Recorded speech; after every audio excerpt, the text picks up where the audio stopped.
बिस्मिल्लाहिर्रहमानिर्रहीम नहमदहू व नुसल्ली अला मुहम्मद रसूलिल्लाहि करीम। ये प्रॉब्लम मैट्रिक्स की है and determinant. Compute the n by n determinant. यहाँ पर एक डिटर्मिनेंट n बाई n की दे रखी है, यानी n रो है इसमें और n ही कॉलम है। इसके जो लीडिंग डायगनल है यानी मेन डायगनल, उसके एलिमेंट 3 3 3 हैं और जो ऑफ डायगनल एलिमेंट हैं, हालांकि ये ट्री डायगनल एक डिटर्मिनेंट है, यानी 3 डायगनल ही, बाकी ऑफ डायगनल एलिमेंट 0 हैं। और यहाँ पर डायगनल 2 में नज़र आ रहे हैं, 2 1 2 1 1 इस तरीके से एलिमेंट हैं, और ऐसे यहाँ पर 1 2 1 इस तरीके। तो इस जो ट्री डायगनल टाइप की जो डिटर्मिनेंट रहती है, इसका मैट्रिक्स जो होता है उसको पहले हम देखेंगे एक थ्योरम में, और फार्मूले का यूज़ करते हुए इसकी वैल्यू को फाइंड करेंगे। तो यहाँ पर एक थ्योरम है, एक n square tree diagonal matrix, यानी यहाँ पर स्क्वायर ऑर्डर की एक मैट्रिक्स है जिसको बाद में डिटर्मिनेंट में कन्वर्ट कर लिया जाएगा। तो ट्री डायगोनल का मतलब यहाँ पर लीडिंग डायगोनल में एलिमेंट, उसके जो ऊपर और नीचे जो डायगोनल है वो उसके तो एलिमेंट कुछ नॉन ज़ीरो हैं, बाकी सारे एलिमेंट जो ऑफ डायगोनल एलिमेंट हैं इनके अलावा तीनों के वो सब ज़ीरो हैं। और इसको मैट्रिक्स को Tn से डिनोट किया गया है, और इसको इंट्रीज जो हैं इसमें जो एलिमेंट्स हैं Tij, small t ij, i रो और j कॉलम को डिनोट करा है, उसकी वैल्यू 0 है when i minus j modulus greater than 1, यानी इन तीनों को छोड़ के बाकी सब के लिए इसकी वैल्यू 0 होगी। इस तरीके से डिफाइन किया गया है। For simplicity we consider the special tridiagonal matrix. इसको Tn को इस तरीके से इसी लैंग्वेज को इन्होंने यहाँ पर रखा हुआ है।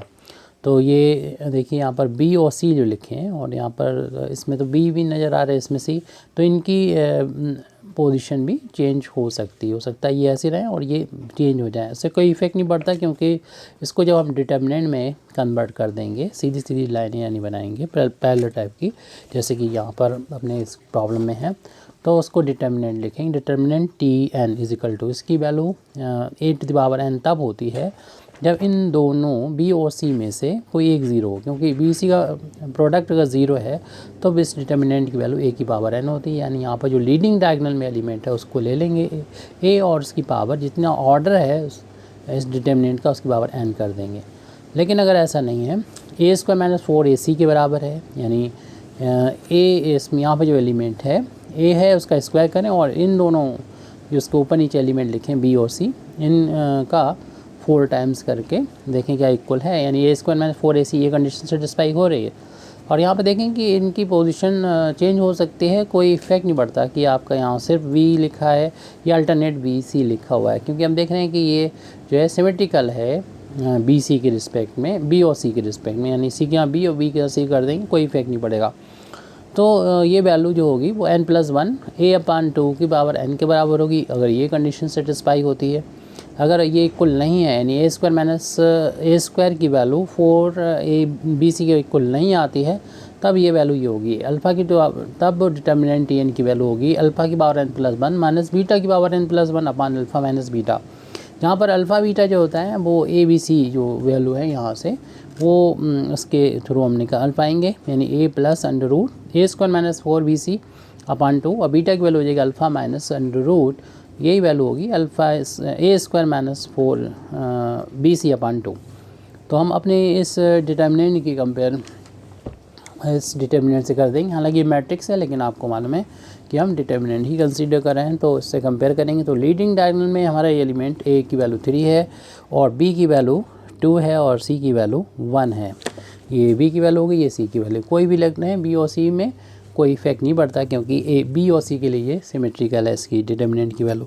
तो इस डिटर्मिनेंट की वैल्यू को फाइंड करने के लिए पहले तो हम देख लेंगे कि हम B और C का मल्टीप्लिकेशन क्या ये कंडीशन सेटिस्फाई हो रही, क्लियरली नहीं हो रही, क्योंकि B की वैल्यू 2 है और C की वैल्यू 1 है, जो कि 2 के इक्वल है, 0 नहीं आ रहा है ये, यानी ये वाली कंडीशन सेटिस्फाई नहीं होगी, ये वैल्यू नहीं हो सकती डिटर्मिनेंट की। क्या ये वैल्यू होगी?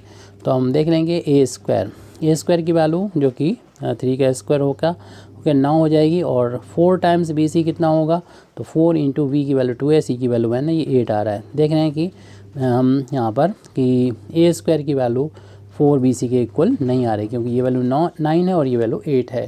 तो यानी ये वाली कंडीशन सेटिस्फाई नहीं हो रही, लेकिन लास्ट वाली कंडीशन सेटिस्फाई हो रही है। लेकिन लास्ट वाली कंडीशन की वैल्यू अल्फ़ा बीटा के टर्म में इस डिटर्मिनेंट की वैल्यू है, तो हम अल्फ़ा बीटा को पहले ही फाइंड कर लेंगे। तो यहाँ से अल्फ़ा की जो वैल्यू है वो ए प्लस स्क्वायर रूट ए स्क्वायर माइनस 4 बी सी अपान 2 के इक्वल हो जाएगा। तो ए की वैल्यू 3 है और ये ए स्क्वायर की वैल्यू 9 है और 4 बी सी की वैल्यू तो 8 के इक्वल है, अपान में 2 और इनका डिफरेंस आ गया 1 और 1 का स्क्वायर रूट जो होता है वो हम लोग जानते हैं वो 1 आ जाएगा, अपान में 2 है। तो अल्फ़ा की वैल्यू यहाँ पर निकल गई 4/2, यानी 4 को कैंसिल करेंगे 2 से 2 आ जाएगा। अब बीटा की वैल्यू इसी तरीके से फाइंड कर लेंगे, बस इनके बीच में साइन जो है वो प्लस की यहाँ माइनस हो जाएगा।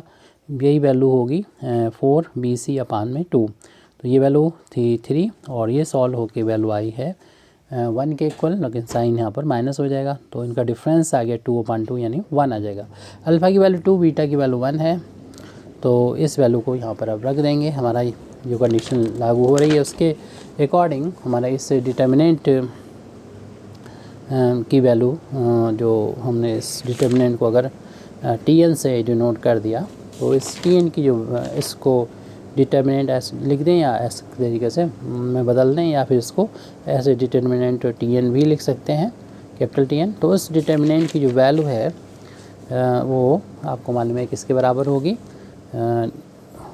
ये इक्वल हो जाएगी alpha two the power n plus 1 minus beta two the power n plus 1 upon alpha minus beta. और अल्फ़ा की वैल्यू कितनी है, अल्फ़ा की वैल्यू 2 के इक्वल आई है, पावर n प्लस 1 हो जाएगी। बीटा की वैल्यू 1 आई है, पावर n प्लस 1, 2 माइनस 1।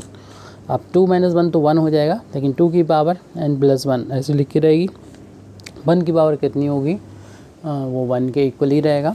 तो इस तरीके से ये इसको जब डिवाइड करेंगे 1 से तो यही वैल्यू आ जाएगी, यानी 2 की पावर n प्लस 1 माइनस 1। इस तरीके से अपनी इस डिटर्मिनेंट जो वैल्यू पूछी जा रही थी, डिटर्मिनेंट की वैल्यू वो आ चुकी है 2 की power n plus 1 minus 1। Thank you very much Indeed for listening me व आखिर दावाना अल्हम्दुलिल्लाहि रब्बिल आलमीन।